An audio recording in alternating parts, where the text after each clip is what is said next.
पल दिया। इन्होंने बोला कि इनिशियली जो जिराफ था हॉर्स की तरह दिखाई देता था, जैसे यहाँ पे दिखाई दे रहा है। लेकिन क्या हुआ कि प्लांट्स जो थे वो ऊंची ऊंची टहनियों पर भी थे पेड़ों के, और प्लांट्स उपलब्ध नहीं थे। ऐसा हुआ, एक ऐसा भी एक टाइम आया तो ऊंची टहनियों से पत्ते खाने के लिए जो जिराफ था इसने अपनी गर्दन ऊपर करनी स्टार्ट की। और इस प्रोसेस में क्या हुआ कि काफी सालों बाद, काफी हजार सालों बाद जो जिराफ है इसकी गर्दन लंबी होनी स्टार्ट हो गई। ये ओरिजिनल था।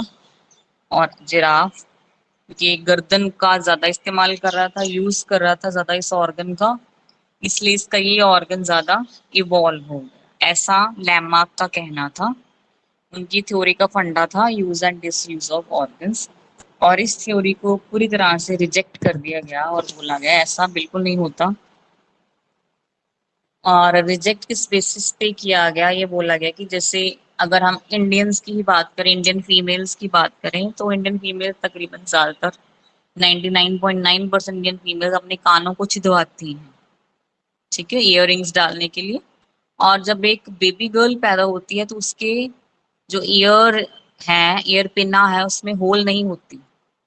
अगर उसकी मदर ने शुरू से लेकर अंत तक कितने साल हो जाते हैं छिदवाए हुए कानों को, लेकिन जो बेबी गर्ल होती है उसके कान छिदे हुए नहीं होते। इट मीन्स जो ये थ्योरी है ये फ्लॉप है, ये नहीं ऐसा होता। दूसरा एग्जाम्पल इन्होंने इस चीज का भी दिया कि जैसे मेल्स हैं वो जिम में जाते हैं, ठीक है, बॉडी बिल्डिंग करते हैं, बाइसेप्स बनाते हैं, ट्राइसेप्स बनाते हैं। लेकिन जो उसकी नेक्स्ट जनरेशन आती है, अगर बेबी बॉय होता है तो उसके बाइसेप्स और ट्राइसेप्स नहीं बने हुए होते। हालांकि उसके फादर ने तो अपने उस ऑर्गन का काफी इस्तेमाल किया था, काफी यूज किया था, लेकिन ऐसा नेक्स्ट प्रोजेनी में देखने को नहीं मिला। इट मीन्स जो ये थ्योरी है ये पूरी तरह से हाइपोथेटिकल है, इसलिए इस थ्योरी को रिजेक्ट कर दिया।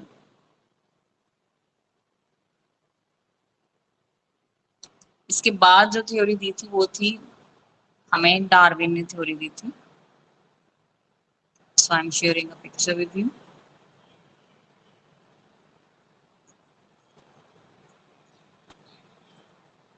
डार्विनियन थ्योरी कहते हैं इसको, Darwinian theory of evolution. Darwin, Charles Darwin ने क्या किया, ये अपनी सैर के लिए निकले, समंदर की सैर के लिए निकले, ठीक है। पूरे विश्व की समंदर की के थ्रू इन्होंने सोचा कि मैं पूरे विश्व को देखूंगा। और जो शिप यूज किया, that ship was named as HMS Beagle. ये आ जाता है नीट में क्वेश्चन, इनके शिप का क्या नाम था। तो आपने हर चीज को करना है, कुछ भी छोड़ना नहीं है। हमें जो लगता है कि बहुत माइनर सी चीज है वही पूछ लेते हैं एग्जाम में, ठीक है। तो जिस शिप पे डार्विन ने सी वॉयज किया पूरे वर्ल्ड का, उस शिप का नाम था HMS बीगल। और इन्होंने क्या पाया, इन्होंने पाया कि जो एवोल्यूशन है it's a gradual process. Gradual means बहुत धीरे धीरे से एवोल्यूशन होता है, बहुत ही millions and trillions of years लग जाते हैं एवोल्यूशन होने में।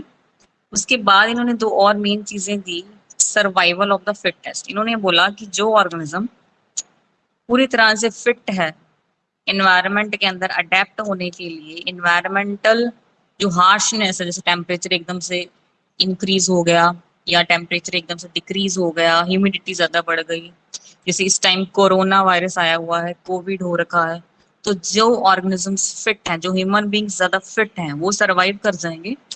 और जिनका इम्यूनिटी लेवल डाउन है उनके सर्वाइवल में दिक्कत आएगी। तो डार्विन का भी यही कहना था कि survival of the fittest, evolution उसी ऑर्गेनिज्म का होगा जो पूरी तरह से फिट होगा।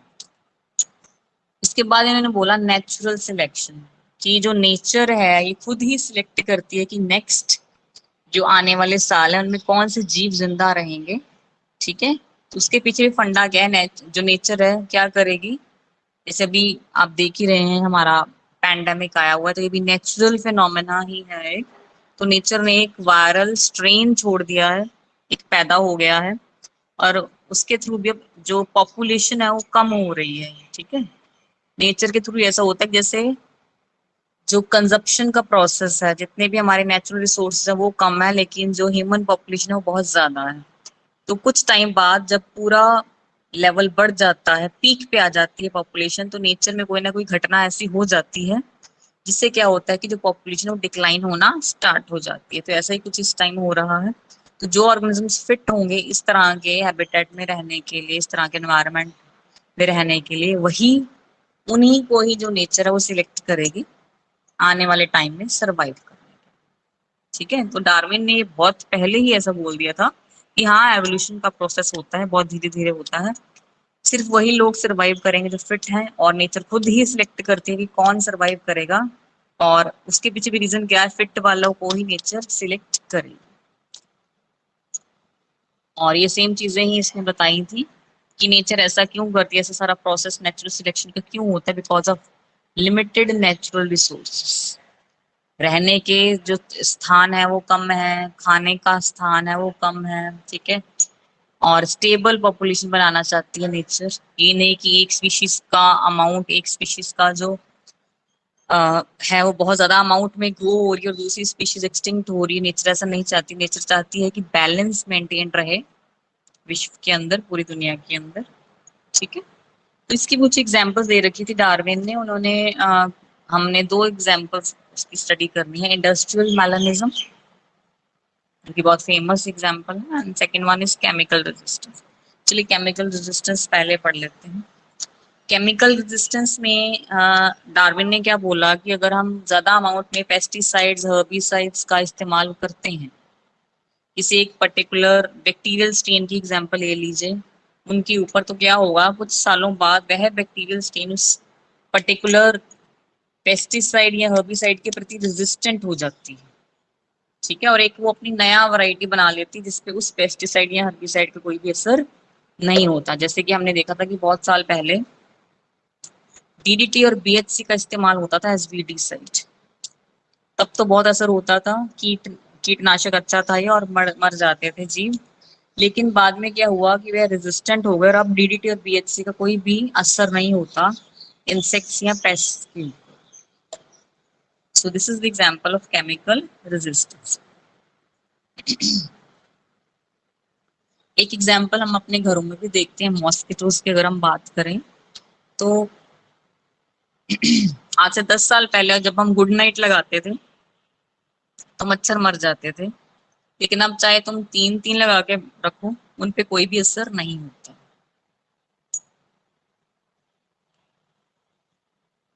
एक्सक्यूज।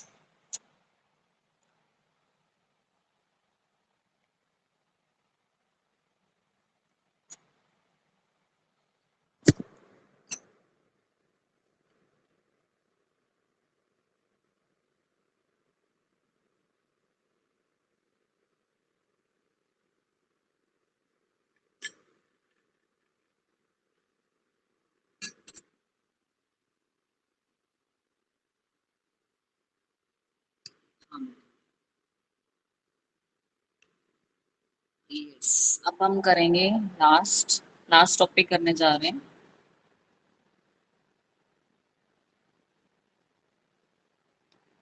जो है इंडस्ट्रियल मैलनिज्म।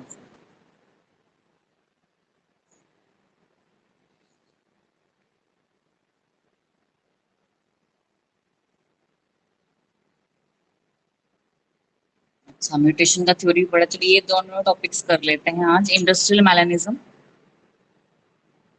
इसमें डार्विन ने इंग्लैंड का एग्जाम्पल लिया कि जब इंडस्ट्रियलाइजेशन नहीं हुआ था तब क्या होता था कि अभी इंडस्ट्रीज नहीं बनी, कोई पोल्यूशन नहीं है, तो क्या होता था, जो जंगल है, जंगलों में जो पेड़ है, पेड़ का जो स्टेम था, छाल है, वो वाइट कलर का होता था।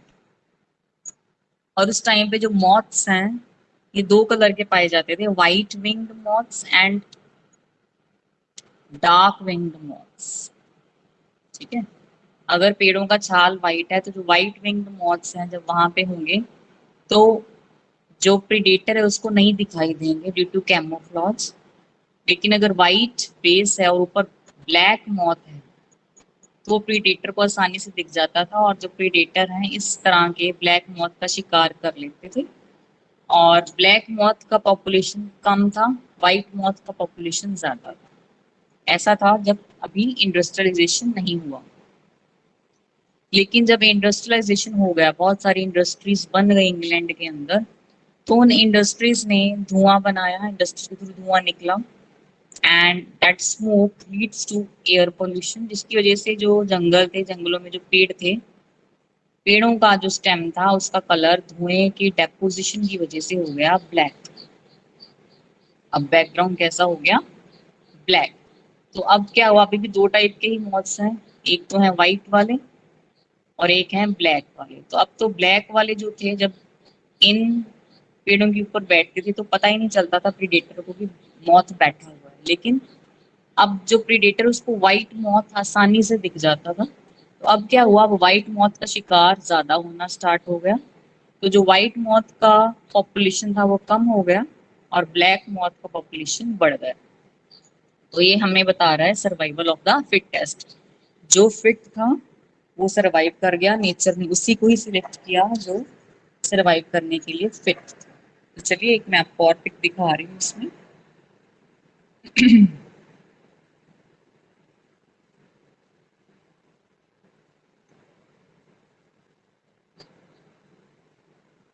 ये देखिए,